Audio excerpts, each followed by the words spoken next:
All right. We're recording all sorts of ways now. We're recording audio and video, and then we're also recording into a summary. So I'll include all that in the emails tomorrow. And let me know if you don't get it. Tonight, we're going to carry on with the introduction to Roaming Free Inside the Cage, William Schafer. And this is always dangerous for me to move back a little bit because there's always the chance that by the end of the session, we're actually going to have moved backwards. And I've gotten in a lot of trouble for that.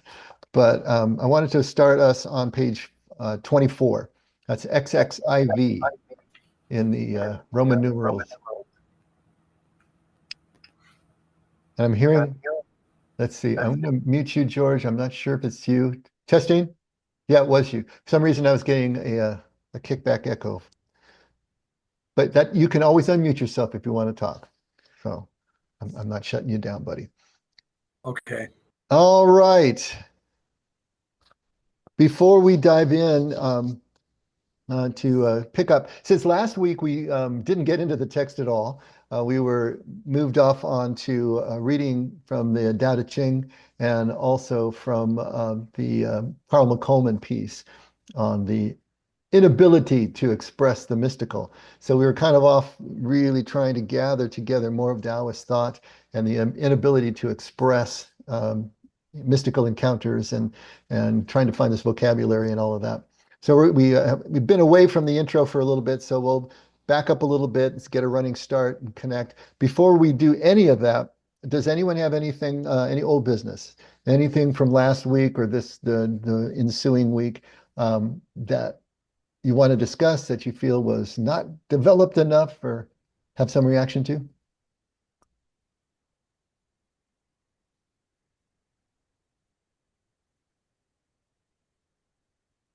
All righty then. So in the last paragraph on page Roman numeral page 24, um, he is just introducing this idea of personality and personality consisting of two parts, both content and structure. And so since we're going to be picking up on that, I wanted to back up so we kind of get a working definition again of what he's talking about. And we can make sense of the paragraphs that we're going to read for this evening. So right at the, what's that, about fifth line down, personality type, if you're there. One, two, three, four, five. Yeah, five lines down. Personality type is made up of two basic components, content and structure. And remember, personality is going to be what the Enneagram is going to measure for us. He calls the Enneagram the map of the ego. So personality is going to be included in that. What the Enneagram does not map is the true self. And he's going to make a distinction of that between what he calls the me and the I later on. But so personality is going to be part of what the Enneagram is going to map for us. And there's two parts to it. Content and structure. Content refers to the unique traits of personality that can be described. For example, we can say a certain personality is tense, relaxed, optimistic or pessimistic, action-oriented, thinking-oriented. All of these descriptors refer to content, and the Enneagram does a wonderfully complete job of filling in the content for each of the 9 types. The second component of personality has to do with structure. Structure is what makes the content show up the way it does. For example, each personality has its own way of paying attention to what happens. This structural feature greatly determines what contents end up in the final description of the personality. If someone habitually pays attention to the negative aspects of events, his or her focus will be on threats, problems, and worries, and we would end up describing the personality as pessimistic. If someone habitually pays attention to the positive aspects of events, they will find support, possibilities for success, and things about which to be enthusiastic, which will lead us to describe them as optimistic. In both cases, the person's manner of paying attention, has an impact upon the characteristics of their personality. Now, another major difference between content and structure is that we are more easily aware of content. I guess before I go on, is that clear to everybody? The difference between content and structure makes sense? I do have a question, Okay. as I always do. I don't quite understand the one about the structure, because is the structure like how you act, or is it more like the way you were built to act? It's kind of both. There's both a nature and a nurture component to it. Structure, as he's going to point out a little bit later, can be the result of trauma and other experiences earlier in life that have created unconscious programs, core beliefs, and other things that then affect the content, affect those aspects of personality that we can actually describe consciously. So the structure is going to greatly influence your thought and behavior patterns, which we would consider as content. And so, yes, it can be both. It can be some of the stuff is hardwired. Any of you who have raised kids know that they're not blank slates. They have personality traits already, and so some of that could be nature, and then a lot of it is nurture. But generally speaking, yes, we can kind of characterize content as what and structure as how. He's talking about the way that you perceive, the way that you approach uh, just life events and situations and so on and so forth, that is going to be contributing to what we would call content, the things that can be described about the personality. Was that helpful at all? Yeah, Anybody, because anybody when else I have? Go took the ahead. Enneagram, I think it describes, these traits, whether I like them or not, that actually are pretty accurate. Hmm. But when I look at like this comment on like, the person's manner of paying attention has an impact on the characteristics of their personality, and it talks about, being negative. Throughout my career, I was a project manager. So I excelled on contingency planning, disaster response.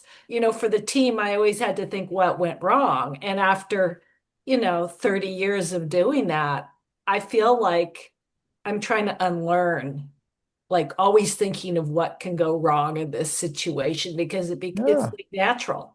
So that's a perfect example of what we're talking about. You were acculturated professionally to look for the negative and to always be looking at contingency plans. And now that has become a way of life for you in ways that you see are negative or possibly limiting. And you consciously want to work to change those things.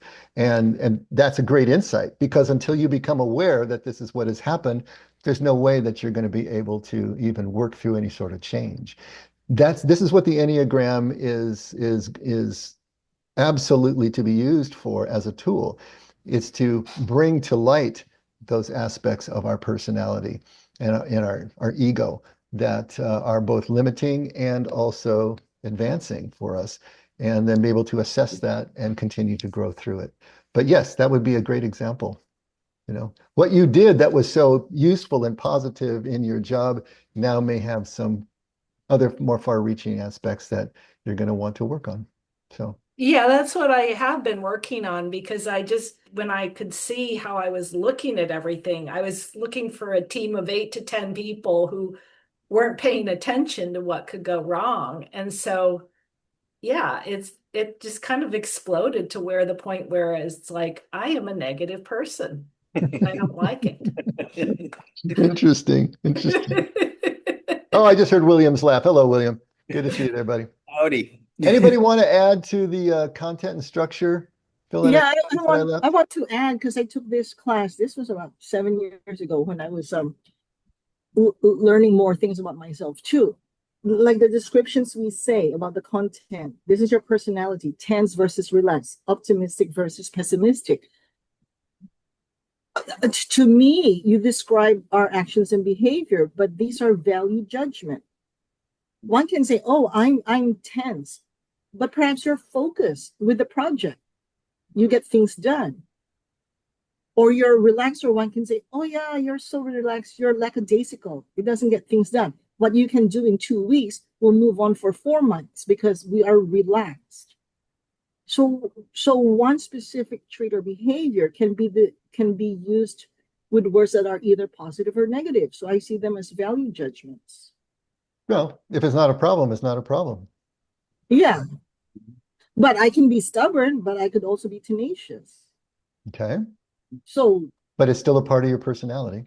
yes, the And if you stubbornness realize or that your tenacity. tenaciousness has now become stubbornness and it's now becoming limiting to you or it's damaging relationships, then that's something that you need to take a look at. But you can't Yeah, do that until you become aware enough to be able to see the problem.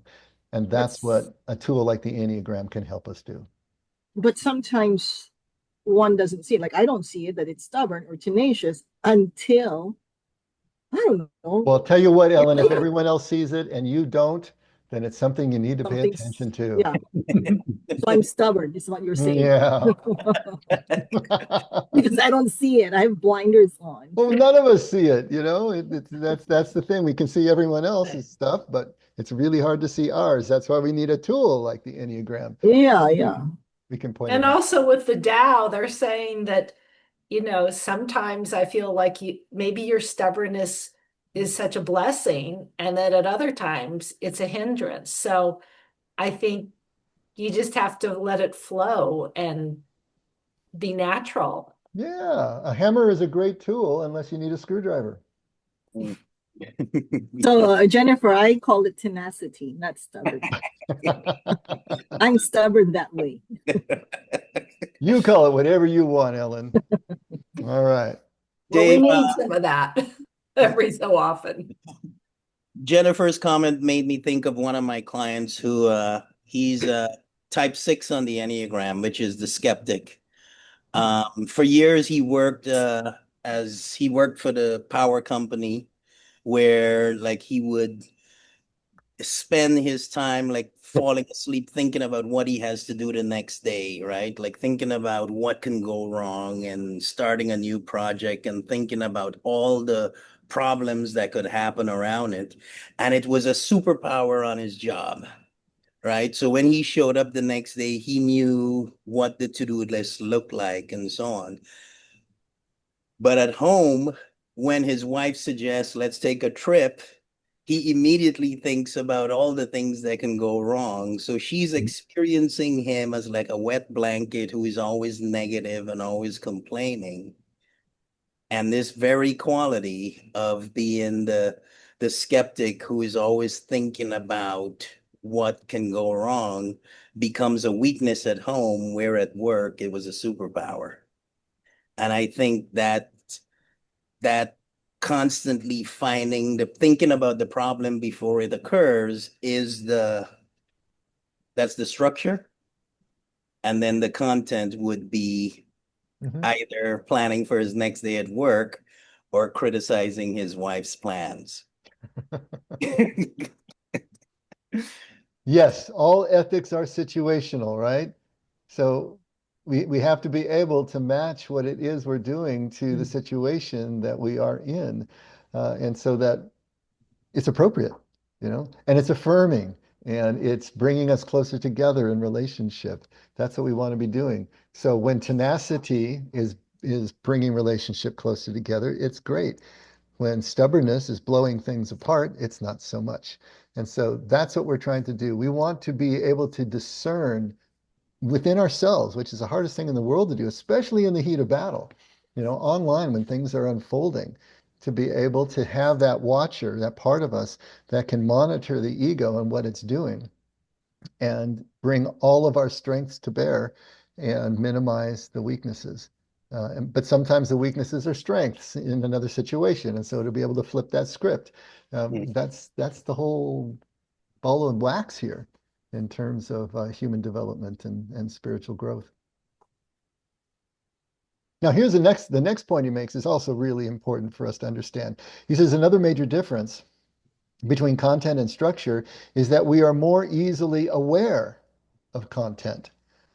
We more or less know whether or not we feel threatened or supported, but most people are almost completely unaware of the process by which they place attention on this or that aspect of a situation.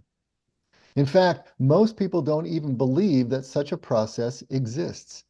They think they simply perceive the situation as it presents itself. So you see what's going on here. The content is conscious, but the structure is largely unconscious. And as long as it's unconscious, we won't even know that it's there. We won't even know that it's in operation. We won't understand why we have these different ways of going about our daily business. We won't understand why we have preferences and aversions. We're just going to think it's reality itself. We're not going to be able, aware enough, conscious enough, present enough to see that we are bringing these colorations to the table. When another person sees the same situation differently, they are likely to think there is something wrong with the other person. The Enneagram is supremely good at uncovering underlying structures such as how we pay attention, what motivates us, and what we believe about ourselves and the world. So this is a critical aspect of what we need to do in spiritual formation and, just therapeutic development, is that we need to be able to bring what is unconscious to light into the conscious so that we can have a grip on the change that we need to make. And so this map of the ego that the Enneagram is going to be providing for us is going to help us with that, both the unconscious and the conscious portions of it. Now, content is either conscious or unconscious. Content is either conscious or unconscious, whereas structure is nearly always unconscious. Much of the content is conscious. For example, I can tell you my name, where I was born, what my family of origin was like, my occupation, my children's and grandchildren's names and ages, what I like and what I don't like to do. Remember when often we've talked about who are you? And what we're going to get back is our roles, our accomplishments, and our attributes of personality as a person. Because that's the conscious part of the content of our personalities that we can rattle off. It's so hard to answer the question, who am I? Because really what we're talking about is going to be that deeper self that can't be named. And so what we're going to rattle off are the conscious parts of the content. Obviously not the unconscious parts because we don't even know that exists. But that's what he's talking about. All these bits and pieces that we can rattle off are going to be the conscious parts of the content of our personality. He says, I can even tell you with fair accuracy whether I am outgoing or shy, a risk taker or cautious, detail-oriented or big picture, etc. The parts of content that are unconscious usually have to do with painful, traumatic past events. In order to survive such events, human beings repress, distort, or deny either the events or their feelings about them. Most traditional psychotherapies are concerned with helping people discover, accept, and integrate these unconscious aspects of personality content. And so these are going to be our core beliefs. They're often called that. Keating likes to call them programs, and he breaks those programs down into security and survival, power and control, and affection and esteem. So when he looks at those, he calls those the biological needs. And the way we respond to those needs when they're frustrated as children is the beginning of the formation of this unconscious structure, those programs for happiness, however you want to label them or call them or understand them. Yeah, Dave, go I've ahead, got a Bill. question. Whenever I see the word trauma, it pokes me. And I learn best when I'm learning most painfully. Like sometimes the pain of learning, of the learning experience is a good thing, but I don't think that pain is always traumatic. And I'm bothered by his observation. Well, again, I suppose if it's not a problem, it's not a problem. If you go through a difficult or even traumatic event, but you have successfully negotiated it, then I don't suppose it needs to be repressed, right? And so, but for so many people, these events, especially early in childhood, are so difficult, and some people's childhoods are really dysfunctional, and so a lot of that goes underground. And even if it's not repressed, it's just not remembered as an incident.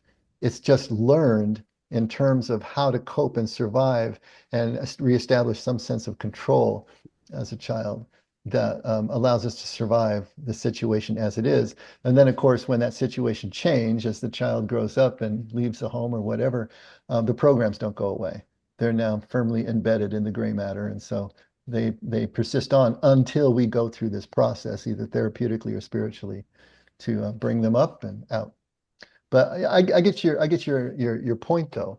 You know, the traumatic events we go through are always difficult, but they don't have to have long-lasting and limiting structural content, I suppose, if you want to look at it that way. Is that good enough for now? Well, but also these traumatic events, if we shift our thinking, can be eased. I don't know if they'll ever go away, but if I've changed my thinking, you know, in my personality, I'm type 1, so I'm always right. And I've found now that being right is really overrated. And so I'm trying to shift the way I think with the help of the Holy Spirit. And I've just been starting to do it like a new child, like for small things. Like, why am I not at peace with this? You know, you say something and I react negatively, and I'm like, okay, why does this bother me? And I have this conversation, like almost like a debate, like with a boss or something, you know, or a peer.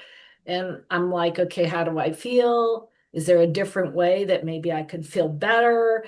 Then I have a little bit of contemplation and listen for the Holy Spirit and kind of just work it out, because I don't want to be right anymore. Okay, but you're talking about a process down the road quite a bit. Quite a bit. You're an adult, you're going through the process, you're working on the process. As a child, you don't have those faculties. And Well, so, and I think as a child, things were more natural. And I think going back to the engineer in me, that's like I've created this monster that is so complex that, you know, I make everything more difficult than it has to be. As a child, I didn't make everything all scientific with steps and processes and everything. So okay. I don't know. That's where it's kind of hard to, it's like, well, how much of content and personality do I still, the content and structure do I still have of what I was born with? That's what the journey will tell you. And it's not going to happen all at once, and you can't think it through. It's going to come through to you as you walk the path, which is very Taoist in thought. You know, we're not going to be able to sit on the couch and figure this out. It's going to be in action that it'll come out of the mist as we approach it. And so it's a part of the doing. But this wu wei, right? The effortless kind of doing. It's not the striving and trying to grunt it out. It's going to be flowing with. Is the way that he's going to be approaching the process.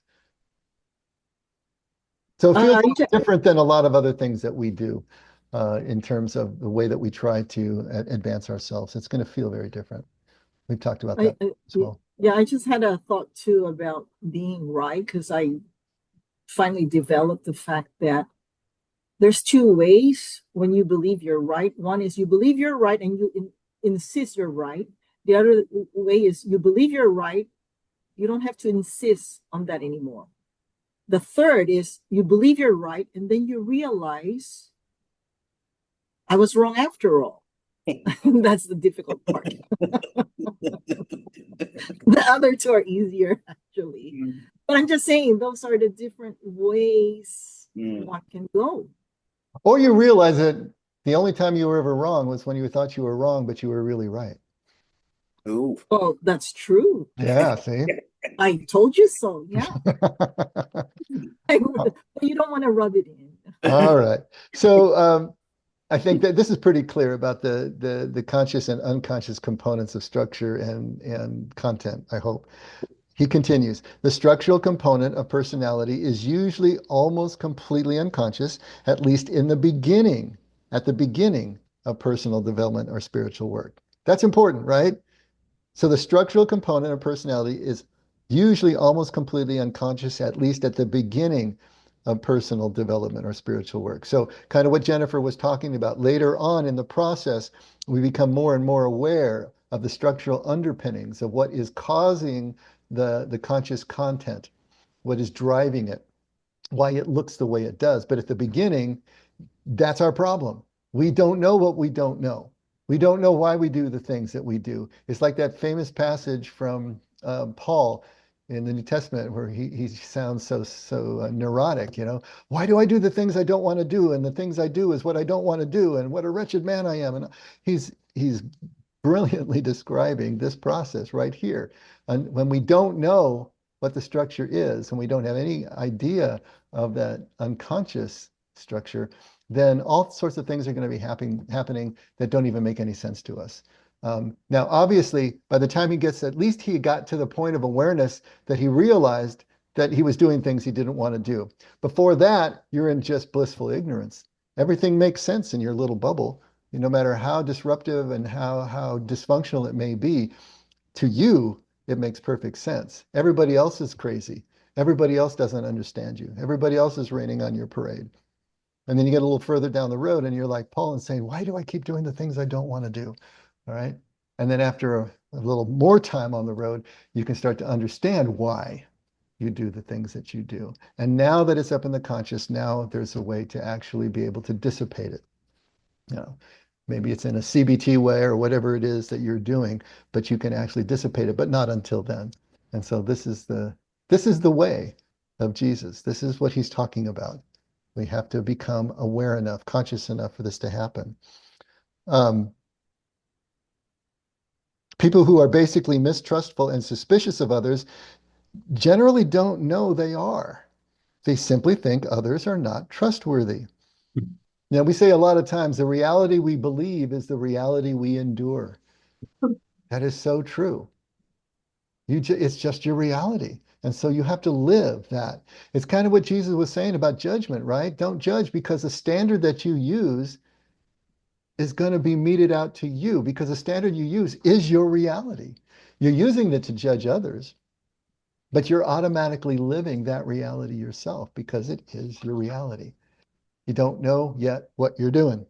Many depth psychologies try to help people uncover these more deeply hidden structural aspects of their personality. The Enneagram can be tremendously useful for both kinds of work, both the content and the structure, both the things that are conscious to us and the things that are not. Now, he's going to shift gears. Is there any part of us that is beyond personality? All spiritual traditions answer this question with a resounding yes. Though modern empirical psychology and the therapeutic techniques it has spawned are pretty silent on the subject. Isn't that interesting, right?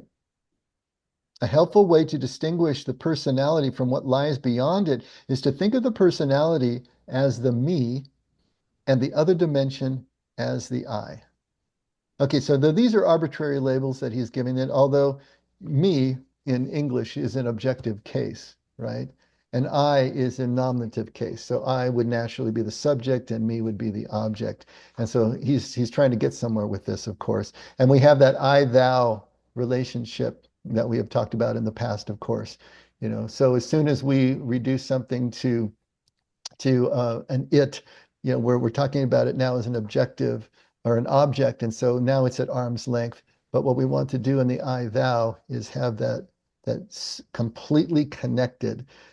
That's the part of us that can't be subdivided, the part of us also that can't be expressed. So he's just gonna label them this way. So he's talking about me, he's talking about the egoic consciousness, the conscious content, and when he's talking about the I, he's talking about that deeper, what we have been calling the true self. The me is the sum of one's psychological content along with the structures that give rise to it. Most spiritual traditions call this the ego. Now, Taoists call it the shin, and that would be consciousness itself, or cognition is probably a better way to look at it, the way that we think, right? Taoists call it the shin or heart mind. Beyond the me or ego is I, awareness, pure and simple. Awareness is said to be formless because it has no content and no structure. It is presence, that presence to oneself without which nothing else can be present. Okay, we're getting a little deep here, right? Awareness is said to be formless because it has no content and no structure. It is presence, that presence to oneself without which nothing else can be present. I think that's a real important thing to understand. Until we can get to that place of pure presence, nothing else really connects with us because everything is going to be bouncing off the force field of our ego, the way that we think. That's going to keep everything in an objective or me position. It's going to be out there someplace. We're going to be looking at a picture in a frame. But when we can sink down beyond that, now we're inside the frame. We're actually inside the living picture.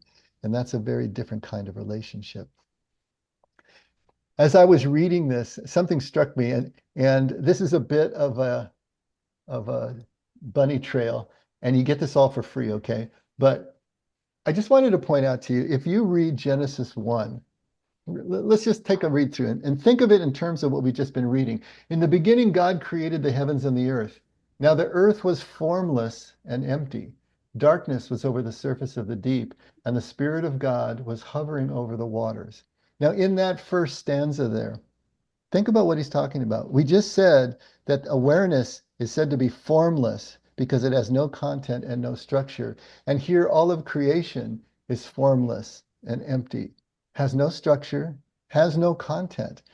And the Spirit of God is hovering over the surface of the waters.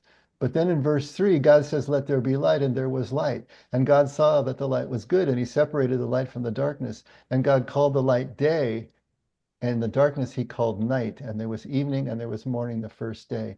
What is he doing? He's creating structure. You see that?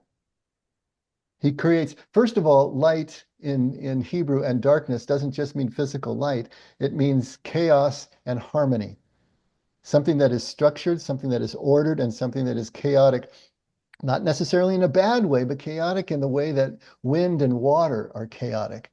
They don't have actual structure to them. They swirl and they move in unpredictable ways. But he's creating structure, he's creating order here, and he's separating it from the other forces that are more chaotic. And then God said in verse 6, let there be a vault between the waters to separate water from water. So God made the vault and separated water under the vault from water above it. And it was so. And he called the vault sky, and there was evening, and there was morning the second day. So here he is creating more structure and separating the waters below from the waters above, the sky from the rest, from the oceans.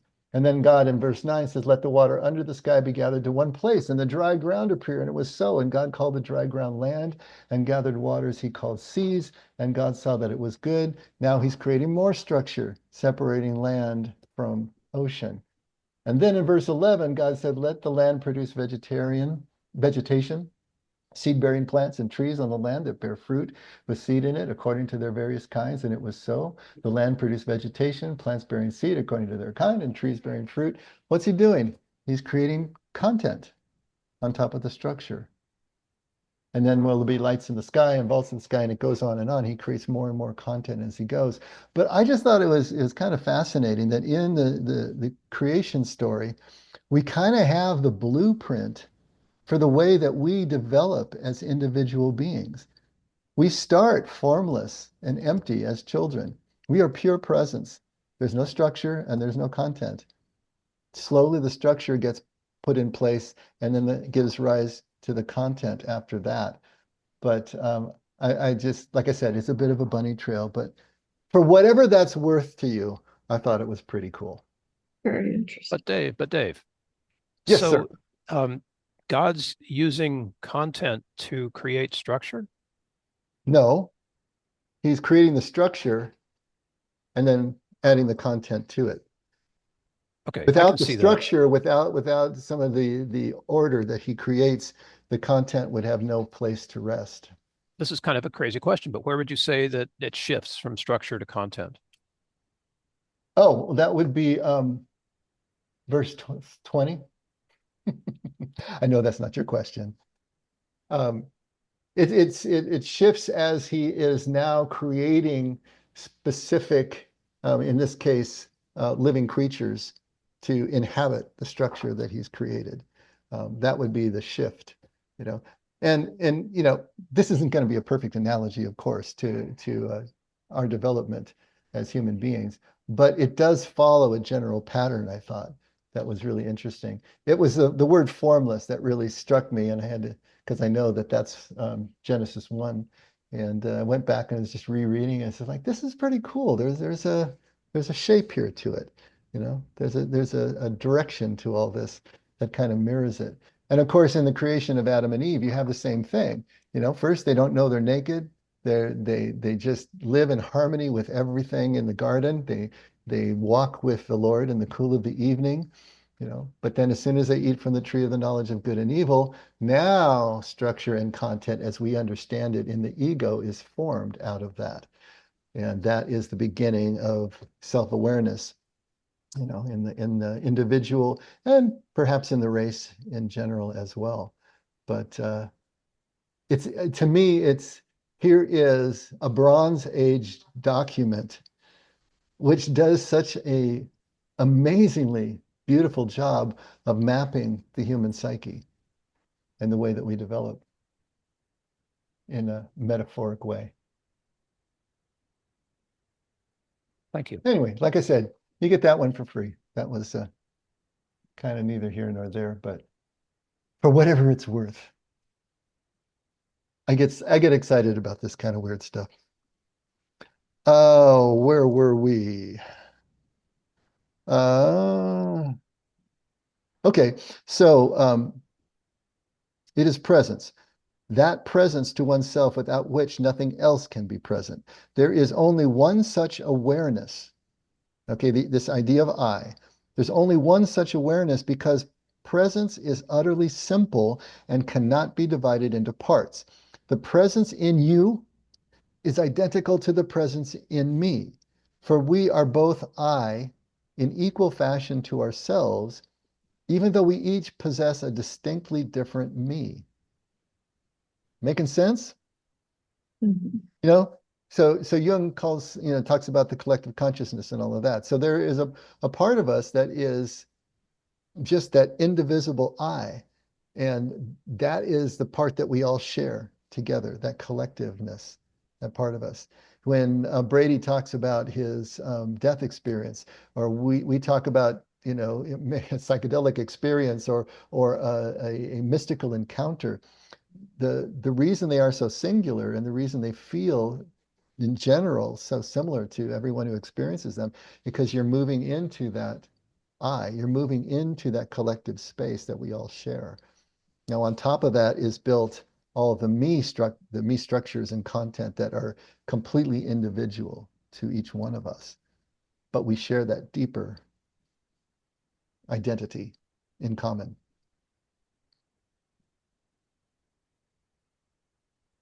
And then he goes on to say, I can never be known in the usual meaning of the word to know. It is not a content that can be described. And if I try to do so, whatever description I come up with simply gets shoved into the me. See how that works? We have this experience of the I that only exists in real time. It only experiences the way we experience music as it's ringing in the air. As soon as that last note stops ringing, the music has stopped. We can think about it, but now that's getting shoved into the me. As soon as we put it into words, it's part of the me. It's no longer a part of the I. That's why we say when you take a sensory walk, don't name the things you see. As soon as you do, it's shoved into the me. Now it's object that's being held at arm's length. It's just a snapshot in your mind. You're just looking at the inside of your eyelids at that point. You know, you're not getting any further out. And so this is the difference between the two. What was the first lines of the Tao? Jennifer probably can quote it for us because she just spent time reading the Tao. The Tao that can be spoken is not the eternal Tao. The name that can be named is not the eternal name. First line of the Tao Te Ching is trying to get this across. There's this ineffable quality to the center of things that we cannot describe. And as soon as we do, it's all over. We're not there anymore. Now we're back into the familiar territory of the ego. Dave, wasn't there some point something about the I am the like when people like it's describing God as the I am or um, am I Well, Jesus has 7 I ams in the Gospel of John. I am the way, the truth, and the life. I am the light of the world. I am the bread of life. So he has these I ams that he says. I don't know if that's what you're referring to, but these would be statements of identity that he's trying to get across to the people throughout the entire gospel. Is that Or what you're talking I about? was Testament. thinking about at some point somebody asked God like what's your name and he says Oh, I am the I I am or am that I am. yes. what was that? I am that I am. I am I that I am am. that I am. Yeah. And in Hebrew, it's Hayeh Asher Hayeh. I am that I am. Mm, So yeah, and so it's just a statement of self-existence, basically, right? And mhm, there's no way to subdivide that. That he's speaking about this I, as Schafer is putting it, this indivisible part of pure presence. mm, mm, And this is really important for us to understand. This is why we cannot describe these things as we move into them. If we can describe it, we're describing the ego. If we ask who you are and you respond with your roles and your accomplishments and your attributes, you're simply describing the ego. You're describing the me, because the I can't be put into words. You know it as you're experiencing it, but you remember it as part of the ego. As soon as you put it into words, as soon as you put it into thoughts. And so it's this real interesting dance that we do as human beings, especially as we move into contemplative practice, because we're crossing that line, moving back and forth between I and me, as we necessarily need to do. We can't live life without the me. We can't have this conversation without the me, right? But the deepest connection between one human being to another is going to be wordless. It's going to be just in the deep solidarity of our own existence or humanity. Okay, it's a different quality, and I think we've all experienced that at times with another, right? There are no words. There's no words that are necessary. It's just Let that. me try one. Go Can for I it. try one? So, couple's pregnant and expecting a delivery, and they're in the hospital. Baby's born. Mom's there, and the baby is placed in her arms for the first time. And for a moment, there's no time, there's no space, there's no hospital.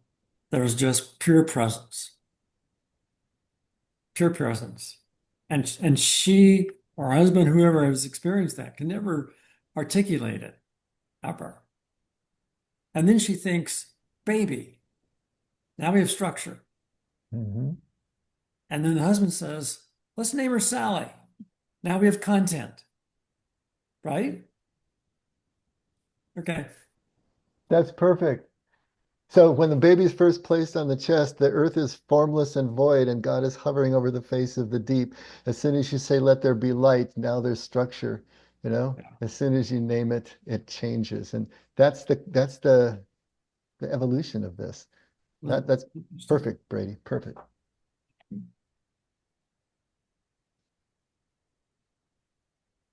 So let's see if I'm right.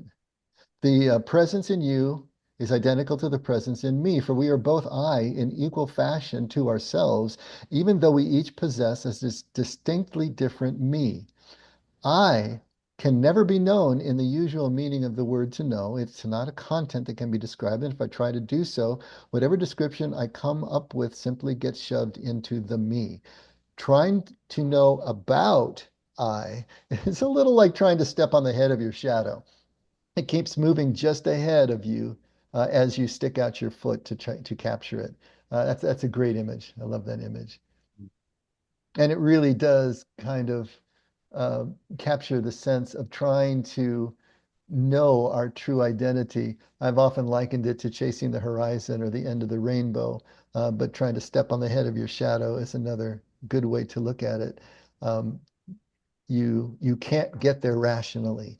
And in fact, it's only by letting go, pushing off and falling backward that we actually get there. In Taoist tradition, Su Wang is a form of contemplation that is the same kind of contemplation we've been talking about.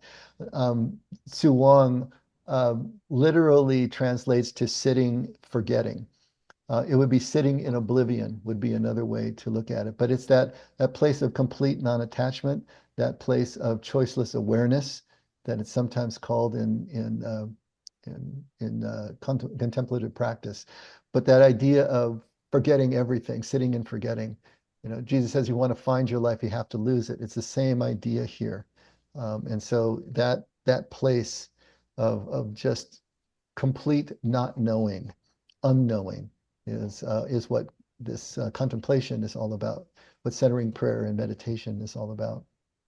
And we want to be able to experience both, the me and the I. And just like we were talking about with tenacity and stubbornness, we bring each one of these to bear at the appropriate time, in the appropriate context, in the appropriate situation. We need to know how to use our ego, our me, to be able to, again, establish relationship, do the things we do, perform the tasks of life, draw relationships together through content and structure. And then we also need how to let all that go and then move into the I, that deeper place of complete and full presence, and keep that balance going, that tension in the middle of the paradox, because it really is a paradox. All spiritual traditions, Christian, Hindu, Buddhist, and Native American, to name a few, place the attainment of the I experience near the center of their spiritual practice. Although they have different names for it and different understandings of what makes it possible, Taoism is no exception. In fact, Taoism is one of human history's most thorough attempts to move beyond conceptual knowing to direct awareness. Now, I don't think that Taoism is any more thorough than Jesus, and if we understand him from that first century Aramaic point of view. But Jesus, being the poet that he is, at least nothing was preserved in the New Testament Gospels that matches the expression of this in Taoism. So Taoism throws a lot more words at it. Let's put it that way, And so we've got a lot more grist for the mill there with Taoism. But even then, it's going to be very, very dense. It's going to be very paradoxical. It's not something that can easily be rationalized. In fact, it defies being rationalized. As you read the Tao Te Ching, as you read Chuang Tzu, and so on and so forth, there's always that flavor of it's just messing with your rational head, because that's exactly what it's trying to do. Jesus does the same thing. So yeah, I just wanted to kind of bring that across as well. So it's this direct awareness that we're after, this mystical experience that we're after, that shuts down the ego and shuts down what has been called the default mode network. Are any of you familiar with that? I'm sure you clinicians are. I wanted to let you just read, I'll read a little bit about the default mode network, because this is so fascinating. The default mode network, DMN, is a network of brain regions that are active when an individual is not focused on the external environment and is engaged in internal mental processes such as self-reflection, mind wandering, remembering past events. It's a network of interconnected areas that are typically suppressed when attention is directed outwards. And so how do they know all that? Well, they hook someone up to an EEG, and they look to see what regions of the brain are lighting up as they do some actual physical task, or a task that focuses the attention outward, or they just let them sit there and daydream, go into mind wandering, self-reflection, whatever they want to do. And different regions of the brain will light up in these different modes of activity. So the DMN includes the medial prefrontal cortex, the posterior cingulate cortex, the precuneus, and the angular gyrus. So those are the areas that are kind of all over the brain, except not in the front neocortex. And what are their functions?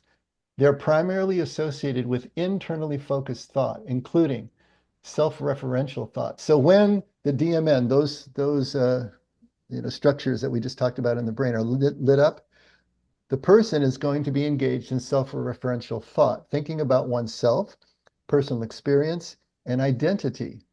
Episodic memory retrieval, recalling past events. Social cognition, understanding the mental states of others. Mind wandering, thinking about things unrelated to the present task. Imagining the future, envisioning potential scenarios. Activity. The DMN is less active during tasks requiring focused attention on external stimuli and more active during the rest or periods of internal thought.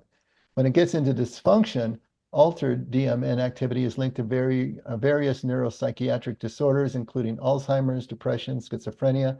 In simpler terms, DMN is like the brain's default setting for internal thought processes when it's not actively engaged in the external world, according to Simply Psychology. It plays a crucial role in our sense of self, our ability to remember the past, and our capacity for social understanding. So if you were to go into centering prayer or into meditation and successfully were moving into that so Wong place of sitting and forgetting or oblivion, all of these default mode network structures would darken. They would stop functioning. If you were to move into a psychedelic experience, that's going to be shut down. We're not going to be able to have that kind of self-referential thought. And that is what allows us to be able to experience pure presence, because we don't have all these brain structures yammering at us from the inside. But I just thought it was interesting to me that there's an actual physical process that's taking place upon which we're also laying all of our spiritual experience as well. So if that helps, great. If it doesn't, never mind. Are we saying the default mode network is essentially a thing that handles content and structure? Yeah, I guess you could put it that way. You could put it that way. When we are absorbed in our own minds and thinking about ourselves, then these structures are lit up. When we are completely engrossed in something outside, actually doing a task, when we are having an experience like Brady was mentioning with the baby, all of these would be shut down, because we are focused completely on the moment and what's happening in the moment, and everything else goes away. David, makes me wonder if like different personality types on the Enneagram, who is more prone to worrying about the future and so on, might actually have a structural, like a more developed default mode network, like, where you're naturally more prone to future tripping and mind wandering or something like that. Yeah, absolutely. People are wired differently. A lot of times when I'm counseling someone, especially when I'm seeing them for the first time and I'm just trying to get a sense of them, sometimes I'll ask, if you could put a percentage on how often you are during the day, you're not thinking about the task at hand, you're not thinking about the thing you're actually doing. Could you put a percentage to that? And studies have shown that the average is about 50%, somewhere around 48% of the time. Just on average, people are not thinking about what they're doing. So basically half and half, right? But by the time someone feels dysfunctional enough to come and seek out a counselor, that number is almost always at least 80%. 90%, 95. I have person tell me 99.9% of the time, I'm not thinking about what I'm doing, And then, of course, if you add in ADD and some of the other things, and then the brain is just firing like a popcorn machine constantly, and you're trying to have any kind of sense of peace and presence in the midst of all of that, that's Mhm. tough stuff. And then when you add in trauma, which you referenced earlier, then it makes sense that those memories will be more like flashbulb kind of memories marked by high emotional content that would be easier for us to reference when we're in default mode network, I'm guessing. Mhm. Mhm. And then you add in modern society and social iPhone. networking and social media and handheld devices, and so now all the input flood is coming from both outside and inside, and we're in the midst of this, maelstrom. And that's why finding this balance is so incredibly important. It always has been. The beautiful thing is that when you read the Gospels, when you read Chuang Tzu, when you read the Tao Te Ching, you find that even in the ancient times when you would think there was so much less distraction, they were still experiencing the very same thing that we're experiencing now. And they had to come up with these ways to be able to overcome the distractions and the mind wandering. So it's just part of the human experience. Things are ramped up exponentially here in our world, of course, but the experience is the same, and the way through is still the same. Nothing has changed. But that's what we're up against. All right. Any closing comments? Burning desires, quick ones. One Anything? of my thoughts after the dying experience was at no point during that was there any part of me that was thinking, this is it. It's just afterwards you go, oh, that was it. And I think that's the way it is with presence. When you're present, you're never thinking this is it. But afterwards you're like, oh, that was presence. That was Uh, cool. I love that. There's a saying, if you see lightning, it's already missed you. Okay? You're already safe. It's the same thing. If you're thinking of presence, it's already missed you. It's already gone. Now you're thinking about the snapshot. You're thinking about a memory. Now you're just back into the me. When you're in it, you're not even aware that you're in it. You're just there. And that's the big difference. That's what we're trying to get across here. All right, great. Hey, this is a good discussion. Thanks, everyone. And we made a little headway in the introduction. This is a short intro. It's only a couple more pages anyway, and then we'll get into the first chapter of the book. So thank you, thank you. All right, Scotty. Lord, thank you for this time together and learning and sharing with each other and encouraging each other on our journey and exploring what life is like and what's possible.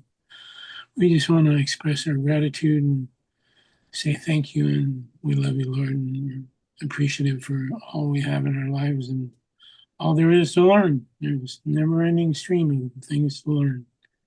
So keep it coming, Lord. I love you. It's in your precious name, Lord Jesus, that we pray and we give our thanks and say amen. Amen. Man. All right, look for your email tomorrow. Let me know if you don't get it, and we'll see you Sunday. Good night, guys. Good night, everyone. Good night. Bye. Good night. Bye, everyone. Bye, Lori. Bye, Scott. Bye, Doug. Bye, Sandy and Jordana. See you Sunday. All right, see you Sunday. Bye, George, if you're still there.